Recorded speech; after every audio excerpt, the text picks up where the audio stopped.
Bien, 30 minutos pasaron de las 10 de la mañana en todo el país. Enseguida continuamos con esto que tiene que ver con estas situaciones que se van dando a lo largo de la provincia de Buenos Aires. Me están pasando algunas imágenes de algo ocurrido anoche en Gregorio de la Ferrera. Ahí lo vamos a chequear y enseguida, de ser cierto, porque también hay mucha mentira en esto, lo vamos a estar pasando aquí en el programa. Cecilia Turquet ya estuvo con nosotros. Ella es de la Dirección de Protección de Derechos de la Secretaría de la Mujer de aquí del Partido de La Matanza. ¿Cómo estás, Cecilia? Buen día, ¿cómo va todo? Hola, ¿qué tal? Buen día. ¿Todo tranquilo? Va, dentro de este marco. Cecilia, vos sos de Virrey del Pino, ¿no? Sí, de Virrey del Pino. Y nos comentabas antes de salir al aire, hay como un temor generalizado, ¿no? Más allá de que no hay hechos puntuales por ahí, sí, nosotros recién contábamos algo de González Catán, ahora esto de la Ferrer que nos llegó recién, más allá de que no hay un hecho puntual, hay un temor generalizado de los vecinos, de los comerciantes, ¿no? Sí, hay temor, hay grupos de WhatsApp donde se está incitando, donde se está queriendo como volver realidad esto que en la historia fue muy difícil de sobrellevar. Y bueno, y esperemos que haber tenido un aprendizaje, ¿no?, de lo que sufrimos como pueblo y no volver a repetir, no volver el pueblo contra el pueblo, el pobre contra el pobre, el laburante contra el laburante. Sí, porque es eso. Y no hacerle el juego a la derecha, sobre todo no ser funcionales a la derecha y proteger lo que nos corresponde, ¿no?, nuestros derechos. Ayer veía, y lo vamos a mostrar también aquí en el programa, este comercio que comentaba Oscar en Moreno, ¿no? Estaban dos chicas atendiendo el negocio, terminaron resguardándose detrás del mostrador ante una horda de gente que entró y se robó indumentaria, ropa, o sea, no tiene que ver con hambre, tiene que ver con un robo directamente de indumentaria, de ropa, y afectando al laburante, el tipo que está... Afectando al laburante y también manipulando, digo, a la gente, ¿no?, que cree que esto puede llegar a ser una posibilidad de obtener algo y que realmente después va a haber que enfrentar las cuestiones legales, de denuncias, digo, que realmente es complejo, ¿no?, porque un robo en grupo implica una organización previa, una predeterminación, y todo eso es un agravante al delito cometido, así que después hay que enfrentar las causas penales, judiciales, y esto puede ser muy contradictorio y muy duro, ¿no?, para las familias que por ahí por necesidad ven en esto una posibilidad de obtener algo. Y enfrentar las consecuencias también políticas y sociales de todo esto. Por supuesto, entendemos que esto es una gran manipulación política, ¿no?, para generar un desbarate social. Cecilia, cambiando de tema, hubo una elección, cambiando de tema, por ahí todo tiene que ver con todo. En nuestro país, las PASO, gana un candidato como Javier Milei, justamente un candidato que está en contra de muchos derechos, y uno tiene que ver precisamente con las mujeres, ¿no? Por ejemplo, él en ese famoso video que circula, donde saca los papelitos y dice cuáles son los ministerios que se va, uno de ellos es el ministerio que tiene que ver con la mujer. ¿Cómo sí, con las mujeres y con las diversidades sexogenéricas, ¿no? Sí, es muy difícil, digo, es una amenaza real lo que hay que enfrentar, digo, no es un miedo o una posibilidad, digo, es algo concreto, forma parte de su campaña, forma parte de sus objetivos, y es retroceder en derechos, ¿no? Digo, en cuanto a las políticas de género, esto es un embate durísimo, no solo para las estructuras estatales, como los ministerios, como las secretarías, sino para todo el movimiento feminista en su conjunto, que sabemos que si estas medidas se toman vamos a salir a la calle, y sabemos que si salimos a la calle con ese personaje a la cabeza, toco madera y espero que no sea así, que logremos generar el consenso social como para que eso no suceda, pero en el caso de que sí, vamos a salir a la calle a luchar, y sabemos que nos vamos a enfrentar nuevamente a los golpes, a la muerte y al desamparo respecto a derechos, ¿no? Digo, cuando las ministerias no existían, una laburando en la gestión, teníamos muy pocas herramientas, dependiendo mucho de la justicia, ¿no? Y con un diálogo muy precario con la justicia también. la existencia de los ministerios nos empodera en términos de gestión, nos brinda muchas más herramientas, claro, otro respaldo, otras posibilidades, y ni hablar de la cantidad de programas, proyectos, políticas concretas para trabajar la violencia por razones de género, eso que hoy llamamos derechos. No es lo mismo el laburo municipal articulado con lo nacional o lo provincial que solo. No era lo mismo. No era lo mismo, digo, cuando los ministerios no existían. Yo particularmente trabajaba en el CAM, que es el refugio para mujeres y disidencias en situación de violencia de género, y el CAM estaba lleno de compañeras con sus hijes y con 2 escarbadientes planeando el egreso frente a un contexto de desempleo como el que se puede llegar a venir. Y estas mujeres, disidencias sexuales con carga familiar, tenían que pensar en la posibilidad de un trabajo, de un alquiler, de poder salir adelante, y esto configuraba en muchas situaciones volver con el agresor porque esa posibilidad literal no existía. No es una cuestión de mérito de, bueno, salgo a buscar trabajo, me pongo las pilas o no me pongo las pilas para salir de esta situación. Realmente era imposible. Claro, o sea, no tenés un laburo, no tenés cómo alquilar, no tenés como ni hablar de comprar una vivienda, ¿no? ¿Con quién dejar los chicos en el caso de la mujer? Es un montón de trabajo. Claro. Es un montón de trabajo. Las redes sociales también se debilitan en estos contextos.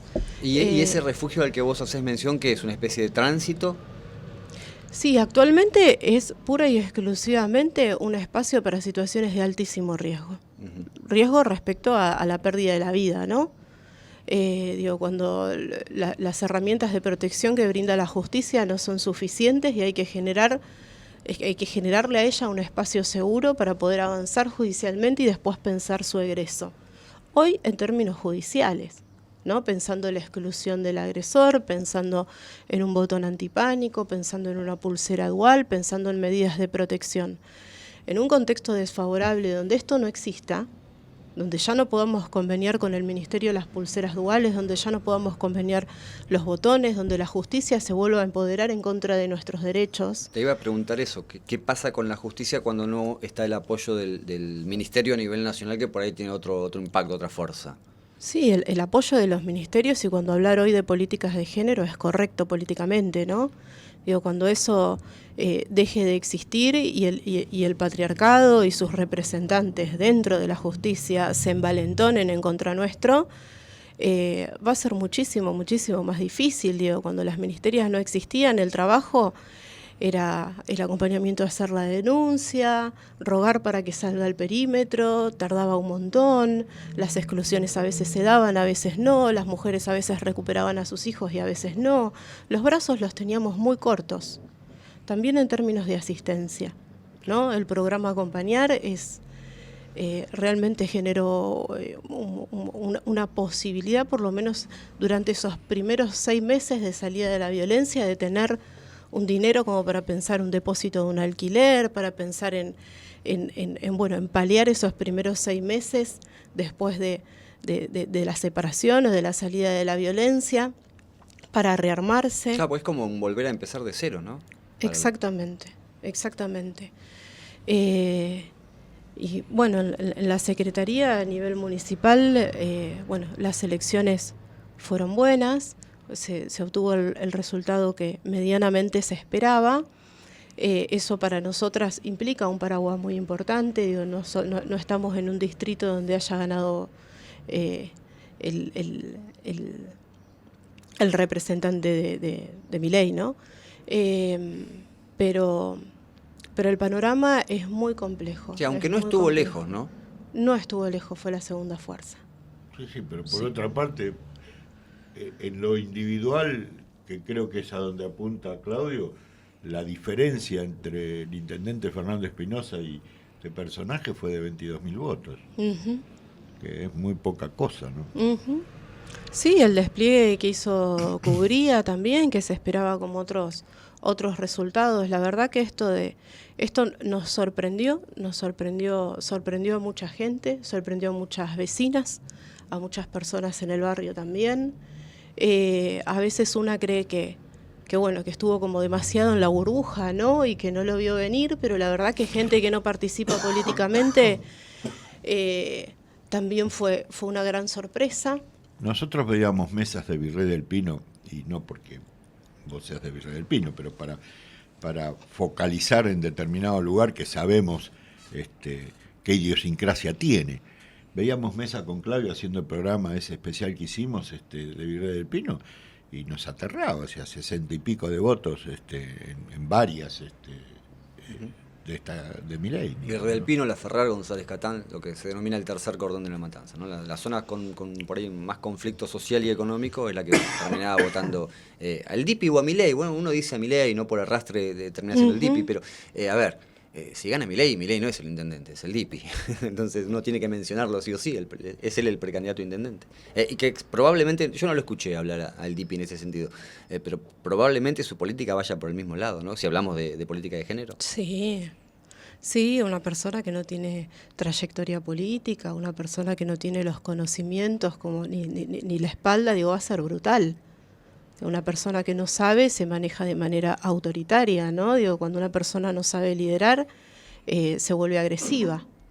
Y más con esta ideología por detrás, y con esta habilitación por detrás. La verdad que es un panorama muy difícil. Creo que hay que hablar con la gente, que hay que poner la palabra en circulación, que faltan palabras, que faltan discursos, que Massa se encuentra muy solo actualmente, que necesitamos poder respaldarlo más allá de las críticas constructivas, que siempre son positivas. Es preferible siempre dar un voto a Massa y organizarnos como pueblo, como para ir la cantidad de veces que sean necesarias para manifestarnos, para dejar nuestra voz, para dejar nuestros conflictos, para pedir soluciones, que también en la historia de la Argentina muchas veces lo hemos hecho. Somos un pueblo con mucha capacidad para la organización política. Y no regalar un voto, no regalarle nuestro destino, nuestro presente y el destino de las nuevas generaciones a lo que sabemos que después genera una grieta que es muy difícil de saldar. Hay como hasta ahora eso, ¿no? Como un silencio de derrota, podríamos decirlo, de rendición, ¿no? Por parte de los actores. En el mejor de los casos. Claro, no sé si esto es estratégico o es todavía que el golpe nos dejó groggy, pero pasó bastante tiempo ya. Pero no hablamos de un silencio de los principales sectores de la política: Cristina Kirchner, Máximo Kirchner, el propio presidente de la Nación, que está ausente hace ya mucho tiempo, pero en este caso tal vez debería de alguna manera salir a respaldar la situación, o a decir lo que decía recién Cecilia, el partido, entre otros. A nivel ¿no? nacional y a nivel provincial no hay reacción. Bueno, creo que ni siquiera, si no me equivoco, ni siquiera el gobernador, que fue triunfante si se quiere, y es el que más posibilidades tiene de retener. Sí, que está militando su campaña y que es importantísimo Axel en la provincia de Buenos Aires. Muchos de los avances a nivel municipal, en términos de políticas de género, y en muchas otras áreas tuvo que ver con el respaldo político de Axel, de Verónica. Cómo pudo avanzar también el distrito en obras, lo vivimos con la gestión de Verónica en La Matanza, ¿no? La compañera tenía 0 recursos, las manos atadas, durante el macrismo, fue muy difícil, y la verdad que Axel genera un paraguas muchísimo más amplio. Pero bueno, sí, el silencio de nuestros grandes dirigentes, de nuestros grandes representantes, de quienes nos convocan políticamente, está complejo porque una se queda sin herramientas para militar en el barrio, ¿no? Confunde. Y claro, ante el silencio de aquellos, ¿cómo hace uno para ir a defender? ¿Qué salís vos a decir? ¿No? Exactamente. No hay línea, no hay campaña, como que no hay nada. Hay un esperar, como decís, silencioso, de la derrota. Pero no sé qué, o sea, esperar a qué. Por eso digo, si esto es estratégico, ¿dónde está, digamos, el fundamento? No se entiende. Que hable, y a este hombre le regalamos la tapa de los diarios todos los días, con cualquier cosa. Sí, de hecho, medios de comunicación afines al gobierno hoy hablan 24/7 de Javier Milei. O sea, no hay una propuesta o una intención desde el gobierno de decir, bueno, nosotros proponemos o vamos a hacer o vamos a intentar hacer tal o cual cosa. Y yendo a eso, Cecilia, en un panorama por ahí más pesimista, con un personaje como Milei gobernando el país, pero con Axel reteniendo la provincia, por ahí la articulación en lo que tiene que ver con derechos y con género se puede dar por ese lado, por el lado de la provincia. Quizás. Sí, está muy difícil también. Es muy difícil. Es muy difícil el panorama. Y si me permitís, y te pido disculpas, porque en realidad es como Sí, una charla. Sí. No quiero ningún protagonismo, ni quiero coartar, digamos, porque yo te convoqué para que vinieras, porque me interesa mucho seguir esto de cerca y que puedas acompañarnos como columnista, si querés, cada 15 o 20 días. Pero a lo que me refiero es, si se están recontando los votos en la provincia, y como alguno me dice que la diferencia entre Grindetti y Santilli es muy pequeña, no es lo mismo enfrentar a Grindetti que enfrentar a Santilli en la provincia de Buenos Aires por parte de Axel. O sea que hay que enfocar los cañones también muy fuerte a la campaña de Axel, porque la circunstancia lo puede poner ante un adversario muy difícil. Y en esa situación volvemos al principio, es decir, ¿qué estamos haciendo? O ¿qué nos piden que hagamos? O sea, no está eso. Falta. Sí, la compañera Estela Díaz, ministra de Mujeres, Políticas de Género y Diversidades en la provincia de Buenos Aires, se muestra activamente codo a codo con el gobernador. No solo fue fiscal de mesa en las elecciones, mostrando una participación política, y esto es muy importante para todas las militantes feministas que estamos dentro de la gestión, ¿no? Ver a nuestras dirigentes, a nuestras compañeras que tienen cargos indispensables, y de jerarquía en la gestión, pero también como militantes, es muy importante verlas activamente en la política, porque son quienes nos invitan a fortalecer todos los espacios. Y Estela Díaz, tanto a nivel gestión como a nivel militancia territorial, está activando un montón.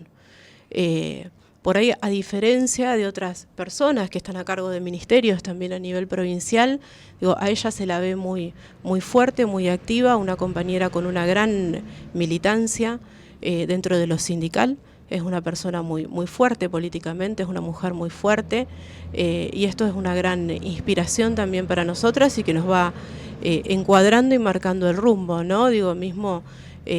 También Liliana Gendel en Matanza, ¿no? Cada salida territorial, cada espacio con los vecinos, con las vecinas, ya sea desde gestión menstrual o desde espacios más pequeños, pero de encuentro con la comunidad. Este discurso forma parte de poder sacar la venda de los ojos frente al enojo que existe y que está fundamentado, y que es real, ¿no? No hay grandes índices de desempleo, pero cuando trabajás y tu sueldo no alcanza, pero bueno, poder conversar con los vecinos realmente qué es lo que puedan ver qué es lo que quieren, ¿no? Y de esta conversación con las vecinas, con los vecinos en el territorio, lo que surge fuertemente es querer volver a una época, ¿no? Donde el peronismo le dijo que tenían derechos, que se podían ir de vacaciones, que se podían comprar electrodomésticos, volver a esa época de felicidad de gobiernos de Néstor y Cristina, y que realmente el gobierno de Alberto no pudo darlo.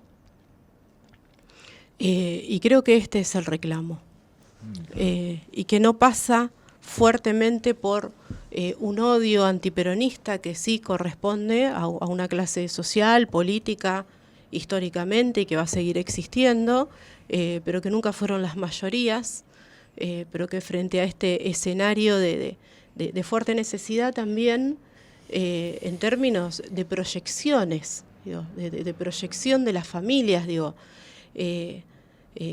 por ahí pudiendo garantizar las necesidades básicas, hoy está muy difícil poder proyectarse, lo vemos en la juventud, en poder, hacerse una casita necesitas tener 3 laburos hoy, y para tener 3 laburos necesitas tener estudios, y para poder bancar el estudio necesitas 5 laburos. Y que no es justo, claramente, digo, no es lo que el peronismo ha predicado desde sus inicios. Y frente a esta contradicción, la gente en las urnas muestra descontento, pero hay que poder desarmar este descontento y brindar herramientas. Digo, no votamos a Milei, pero ¿qué hacemos para transformar esto? Porque la gente no puede quedarse sin una respuesta.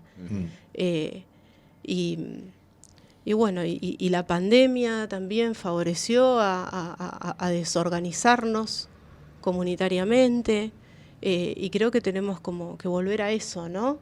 A los barrios, a charlar con la gente, a pensar la política, a tener mayor claridad, a desandar esto, y obviamente Massa tiene que hacer un montón de cosas para que nosotros podamos bancar desde los barrios. Eso que decías vos recién de salir a los barrios, ustedes de alguna manera indefectiblemente lo tienen que hacer. O sea, en la gestión de género, por ejemplo, eso que decías recién de la gestión de salud menstrual, se dice, ¿no? Exactamente. Sí, así. Justicia y gestión menstrual. Bien. Ustedes obviamente tienen contacto directo con el vecino común, la vecina común de La Matanza. ¿Ahí no había ese descontento? ¿No se escuchaba eso? ¿No se manifestaba, digo?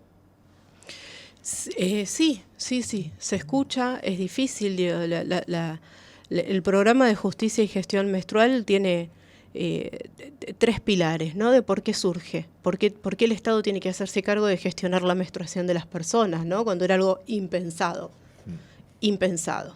Y esta política surge cuando economistas feministas llegaron al Ministerio de Economía, que antes no existía el área de género dentro del Ministerio de Economía.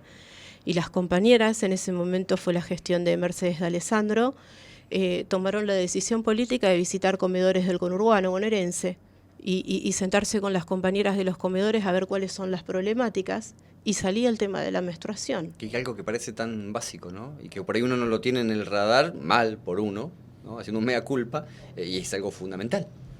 Es algo fundamental, es algo que afecta tu cotidiano, tu vida cotidiana, es algo que te restringe. Y uno de estos pilares tiene que ver fuertemente con lo económico. Hoy un paquete de toallitas comunes, las baratas, está a 800 pesos y te vienen 8 toallitas. Y que con 8 toallitas no gestionas un mes de menstruación, y en una casa no hay una sola persona menstruante. En su momento, una estadística totalmente desactualizada actualmente, pero que nos sirve de parámetro para pensar que de ahí es más una asignación universal por hijo al año se va en gestión menstrual para una persona. O sea, de las 12, una invertís pura y exclusivamente en productos de gestión menstrual. Si tenés 5 en casa, 5 personas menstruantes, porque vivís con tu hermana y porque tenés hijos y porque tenés hijas, se te van 5 asignaciones, y que vuelvo a decir, ese dato está totalmente desactualizado, nos sirve como parámetro, pero que es más que una asignación universal. Y el programa de gestión menstrual no solo brinda un montón de información, porque poco sabemos acerca de la menstruación, porque menstruamos y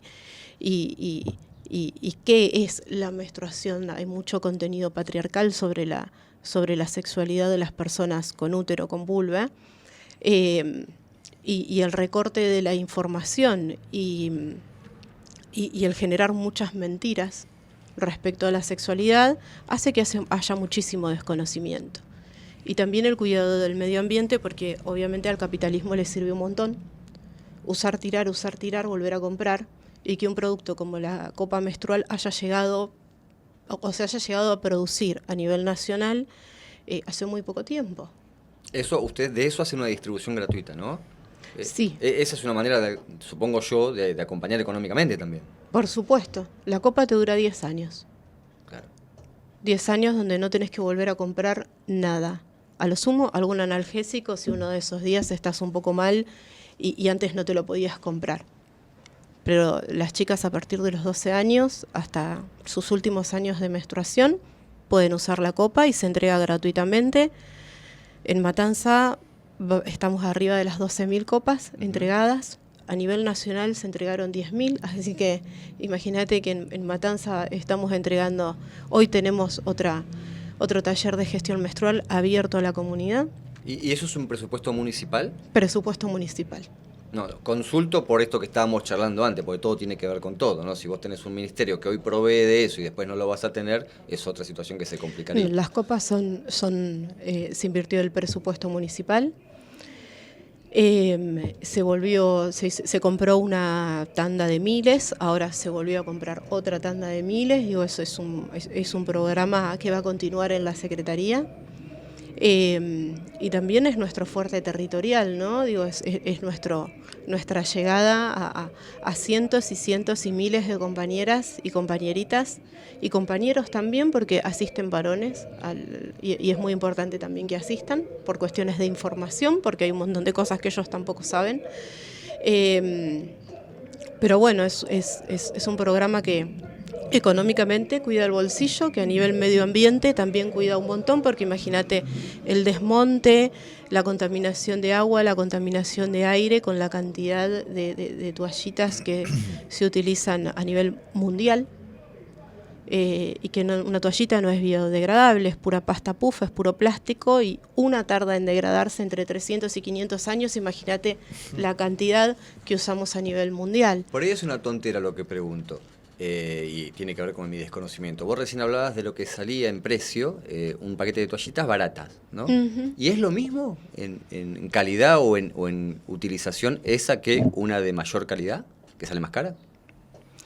Y por ahí la podés tener más tiempo, pero bueno, la verdad que el capitalismo también y los negociados de las fábricas, de las empresas, del negociado en relación a la publicidad, digo, y todo lo que hace a estos productos mal llamados rosa, genera que no haya estudios acerca de cómo afecta a tu salud el uso de toallitas. Uh-huh. Pero claramente con la copa hay una diferencia enorme. Digo, más allá de cuánto pueda o no contener, vos imaginate que hace muy poquitos meses empezaron a probarse toallitas con menstruación real. Antes no se probaban las toallitas con menstruación. En las publicidades menstruamos azul, ¿no? Porque sí, la menstruación es algo que no puede verse, sí. Es algo que tiene que ocultarse. Te puede sangrar la nariz y todo el mundo sale a ayudarte. Ahora, si te manchas un poquito el pantalón, es una humillación muy grande. Tragedia, sí. Uh-huh. Es una humillación muy grande. Es una violencia muy grande. Así que el resultado de la toallita yo lo pongo como muy en duda, y para el cuidado de nuestra salud, desde mi lugar particular y frente a la falta de estudios respecto a esto, de falta de investigaciones respecto a esto, para mí la copita es mucho más saludable. Bueno, pero vos dijiste algo, y hablando de capitalismo, tiene un golpe de efecto terrible. Vos decís que una copa puede durar 10 años, dijiste. Uh-huh. Yo te digo, pues no lo sé eso, ¿no? Uh-huh. Y entonces no es negocio. Por supuesto que no es negocio. La otra vos lo usás en el día y al otro día salís enfrente a comprar más. Por supuesto, se convirtió en un negocio la copita cuando las políticas públicas y cuando el Estado dijo voy a comprar miles y millones de copitas para poder repartirlas y ahí tenemos industria nacional y el municipio le compra. No voy a dar el nombre del laboratorio porque no nos hace ningún tipo de descuento, pero es industria nacional y es de una excelente calidad. Yo usaba las importadas porque no había manera de poder conseguirlas si no eran de afuera. Y ahora se produce. Ajá. Y el municipio lo compra a una empresa nacional. ¿Y cómo se decide el taller? ¿El lugar donde se va a realizar? ¿Por qué? ¿Por una necesidad del barrio? ¿O van variando simplemente por territorialidad, digamos? Sí, tenemos varias líneas. Una son los clubes deportivos, uh-huh. Los clubes deportivos de barrio, para darle también mayor impulso a las políticas de género, a los espacios de género que hay dentro de los clubes deportivos, y es un espacio de contacto directo. Claro. Donde las compañeras que van, no solo las compañeras que van a hacer deporte, sino la mamá de los claro. chicos que los llevan de los varoncitos que van al club, y a las vecinas en general. Esa es una línea. Otra de las líneas es a través de las organizaciones sociales que se ponen en comunicación con la Secretaría, plantean quiero el taller de gestión menstrual en mi organización. La organización de lo que se tiene que encargar es de la convocatoria, y de poder brindar un espacio físico que nos pueda alojar, que pueda alojar el taller. Y nosotras vamos con el taller, con las copas, con algo como para compartir, alfajores, agua, té, mate cocido, algo como para compartir. Y bueno, y se desarrolla, dura aproximadamente 2 horas, donde conversamos mucho sobre muchísimas cuestiones que tienen que ver con la salud, con la sexualidad, de lo cual poco se ha hablado históricamente, ¿no? Uh-huh. Que hay muchos mitos, muchos tabúes que se reproducen hasta la actualidad, ¿no? El simple hecho de decir, te hiciste señorita, te felicito, te hiciste señorita, hasta el día de hoy no termino de entender qué quiere decir ser señorita, ¿no? Que era antes, pero sí en las trayectorias de vida, en lo que comentan, nos cuentan las compañeras, sí vimos muchísimas veces como un hecho traumático esto de dejo de ser niña para transformarme en señorita, entonces ahora hay cosas que tengo que dejar de hacer y tengo que empezar a comportarme de otra manera, porque soy mujer, porque empecé a menstruar, ¿no? Y empiezan toda una serie de mandatos, porque una criatura menstrua a los 9 años y deja de ser una niña. 11, 12, 13 años deja de ser una preadolescente. No. ¿Tiene que dejar de jugar? ¿Tiene que dejar de comportarse como una niña? No. Y muchísimos mitos, ¿no? Muchísimos mitos en relación a la menstruación como algo vinculado a la brujería maligna, ¿no? Como algo maldito, como si la menstruación en sí contuviese algo maldito, que se te corta la mayonesa, la crema, que si regas la planta se muere, que si te teñís el pelo, la tintura no te agarra. Que no te bañes, que no entres al agua. Es terrible, que no te bañes es terrible, porque esto se te da vuelta la sangre y te vuelves loca, ¿no? Cuando es un momento donde vos tenés que tener contacto con tu cuerpo, te tenés que mirar, te tenés que conocer, te tenés que higienizar. Y no es algo que haya pasado hace tanto tiempo lo que está mencionando, ¿no? Pues yo recuerdo esto que está contando ella ahora, de cuando yo era chico, yo tengo 2 hermanas mujeres, y era algo habitual en mi casa. Todo esto que acaba de decir ella era algo normal, digamos, ¿no? Y esto que tiene el patriarcado, eso, que le haces una pregunta y se cae la mentira, pero que socialmente no estamos preparados para hacer esa pregunta. ¿Realmente se murió la planta cuando vos la regaste? No, se habrá muerto por otra cosa, pero si la regás, mejor, va a vivir más, como no tiene sentido. Pero en los talleres hoy charlamos con personas de todas las edades y las adolescentes que van al taller conocen cada uno de estos mitos. Entre un montón más, digo, no es algo pero que... ¿los tienen ya como derribados? O conocen o no hay otra ejercen. No hay otra información. Entonces, cuando vos no sabés, reproducís lo único que sabés. Claro. Y si vos lo único que sabés es una sátrapa, una cantidad de mentiras... Esa es tu verdad, digamos. No claro, las reproducís. Mismo el hecho de la virginidad, ¿no? Porque una de las preguntas que surgen es si una persona que nunca tuvo relaciones sexuales puede usar la copita, ¿no? ¿Y qué pasa? ¿Qué pasa? Si no si pierde la virginidad, claro, si se rompe el himen cuando usás la copita, ¿no? Y poder decir frente a cientos de personas, la virginidad no existe, nunca existió, no. Las vírgenes están en las iglesias. No hay un himen, bueno, sí, puede haber uno en 1 billón, pero no hay un himen perfecto, no existe el himen cerrado, o sea, es fusiforme, a veces ni existe. No existe el himen como los dijeron que era un himen, ¿no? Claro, como que era la telita. Claro, exactamente. La telita esa que se rompía. Sí. Y esto con su correlato también en términos de desarrollo de la sexualidad, ¿no? Porque criamos a nuestras niñas diciéndole en esa primera relación sexual, que entendemos que va a ser con un varón, te va a doler, vas a sangrar, pero después de esa vas a empezar a disfrutar. Y a los varones los criamos diciéndole lo mismo, vos tenés que romper algo en el cuerpo de tu compañerita que le va a doler, que va a sangrar, pero lo tenés que hacer. Y así nos criamos, y cuando son todas mentiras, cuando realmente no se sangra porque nada se rompe, y no duele porque nada se rompe, y si duele es porque, bueno, había que prepararse un poco mejor, ¿no? Habría que soltarse un poco mejor, no era el momento. Pero esto es algo que sorprende hasta el día de hoy en los talleres, a todas, las más pequeñas, las más grandes, poder decir, el himen no es una telita, es una carnecita, todas las personas nacemos con orificios en el himen y quienes no requieren un tratamiento, sí, claro. Y que es el 1% de la población mundial, de cómo nuestras ancestras que tenían que dar cuenta de su virginidad al momento del casamiento, porque si no...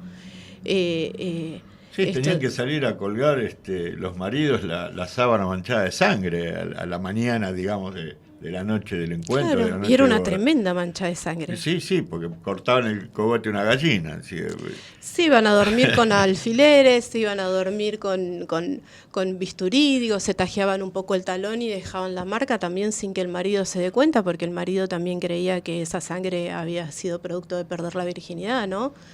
terrible. Y a pesar de eso, nosotras, digo, nuestras ancestras que tuvieron que resolverlo de esa manera para no sufrir la humillación moral, la pérdida de tu valor como mujer, como persona, a sus hijas se lo inculcaban de la misma manera, digo, si no, no hay forma de que el patriarcado sobreviva. Y si eso no se comienza, de hecho sé que se hace, pero digo, si no se profundiza esa educación desde las escuelas y desde muy chiquito, ¿cómo vamos a hacer para superar esto? Porque el trabajo de ustedes es probo, es importantísimo, pero No, igual hoy necesitarían, no sé, 50 años para lograr un objetivo que desde la educación... Igual hoy hay algo, Oscar, también que tiene que ver con las redes sociales, a diferencia de años atrás, ¿no? Que el chico tiene acceso también a información, por ahí a mala información en muchos casos. Hay que tener cuidado. Claro, por eso digo. Hay que tener cuidado cuando los compañeritos, las compañeritas empiezan a conocer la sexualidad a través de la internet. Sí. Hay que tener mucho cuidado porque, bueno, si no tenés una educación sexual en casa, cuando no tenés una ESI en las escuelas, la educación sexual pasa por la pornografía. Claro. Y no cualquier pornografía, la pornografía industrial, la pornografía gratuita, donde se ven múltiples violencias, digo, desde incestos hasta relaciones asimétricas por donde las mires. Que de hecho está bueno para que lo charlemos en otra oportunidad, Cecilia, sobre todo por el rol de los varones en ese caso, en el caso del consumo de los varones adolescentes, me refiero, ¿no? El consumo de pornografía y pensar que eso es... Sí. Que eso puede llegar a ser placentero, Claro. ¿no? Digo, cuando algo en el plano de la fantasía... Y aparte que eso es lo que tiene que, sea lo que sea, hacer la mujer, ¿no? Pues está instalado allí, en ese video que estoy mirando, entonces ese es el rol que tiene que cumplir la mujer en cuanto a la sexualidad. Está sí, bueno para varones charlarlo. con muchas más posibilidades de desarrollar su sexualidad, ¿no? Digo, las mujeres no tenemos permitida la masturbación. Sacate la mano de ahí, no tenemos privacidad, Claro. no tenemos socialmente habilitada la masturbación, digo, cuando es un acto de salud, de autoconocimiento, hasta de salud mental en cualquier momento de la vida, digo, donde todas debemos masturbarnos, digo, es saludable la masturbación, es algo que no tenemos permitido. Cecilia, gracias por la visita, te esperamos nuevamente, ¿eh? Y charlamos sobre este tema que está bueno. Dale, gracias a ustedes. Gracias. Cecilia Turquet estuvo aquí con nosotros de la Secretaría de la Mujer de aquí del Partido de la Matanza. Tanda atrasada de la hora, Mote, venimos. Comunicate con los programas en vivo. Teléfono 75 16 12 75